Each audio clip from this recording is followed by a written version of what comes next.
Hi all. இன்னைக்கு தலன்னு ரவா பொங்கல் எப்படி செய்து பார்த்துடலாமா? வாங்க வீடியோக்குள்ள போகலாம். சிறுபருப்பு 3/4 டம்ளர் எடுத்திருக்கேன்.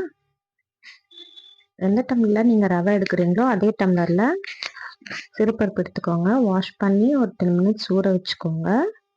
ஊற வச்சதை நம்ம குக்கர்ல சேர்த்து வேக வச்சு தனியாக மஞ்சள் பொடி, பெருங்காயம் போட்டு தனியாக வேக வச்சு எடுத்துக்கலாம். இந்த ரவா பொங்கலுக்கு நம்மளுக்கு தேவையான பொருளை எடுத்து வச்சுக்கலாம். முந்திரி, இஞ்சி கட் பண்ணி எடுத்து வச்சுக்கலாம். காரத்துக்கு நான் ஒரே ஒரு பச்சை மிளகாய் போடுறேன். மிளகு, ஜீரகத்தை நம்ம க்ரஷ் பண்ணி எடுத்து வச்சுக்கலாம், பொடி பண்ணி. உங்களுக்கு வேணும்னா நீங்கள் அப்படியே கூட போட்டுக்கலாம். க்ரஷ் பண்ணி போட்டோன்னா எல்லாம் சாப்பிட்ருவாங்க. நீங்கள் அப்படியே போட்டால் சில பேர் தனித்தனியாக எடுத்து வச்சுருவாங்க. அதனால நான் க்ரஷ் பண்ணி போடுறேன். இப்போ இன்னொரு கடாயை வச்சுட்டு அதில் 2 டேபிள் ஸ்பூன் நெய் ஊற்றிக்கலாம்.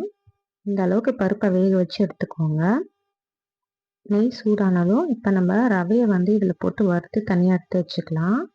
திரும்பி அதே கடாயில் லோ ஃப்ளேமில் வறுத்துக்கோங்க. அதே கடாயில் எண்ணெய் ஊற்றிக்கலாம், ஒரு தேக்கரண்டி. அதில் முந்திரி, இஞ்சி இதெல்லாம் போட்டு ஃப்ரை பண்ணிவிட்டு, கருவேப்பிலை, பச்சை மிளகாலாம் போட்டு ஃப்ரை பண்ணிவிட்டு,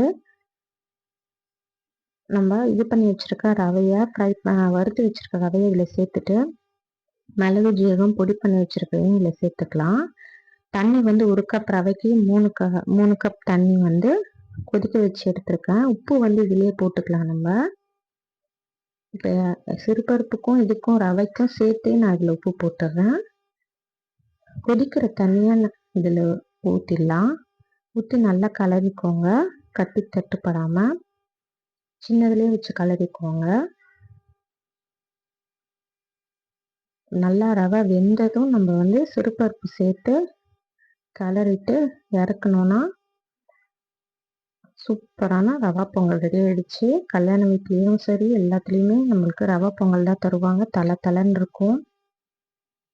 ரவை பிடிக்காது சொல்கிறவங்க ரவை உப்புமா, இந்த மாதிரி ரவை பொங்கலை கூட செஞ்சு சாப்பிட்லாம். சூப்பராக இருக்கும். மறக்காமல் இந்த டிஷ்ஷை ட்ரை பண்ணி பார்த்துட்டு எப்படி வந்துச்சுன்னு கமெண்ட் பாக்ஸில் கமெண்ட் பண்ணுங்கள். மேலாப்பில் ஒரு 2 டேபிள் ஸ்பூன் நெய் ஊற்றிக்கோங்க வாசனைக்கு. இப்போ தட்டில் சர்வ் பண்ணிங்கன்னா நல்லா தலன்னு சூப்பராக இருக்கும்.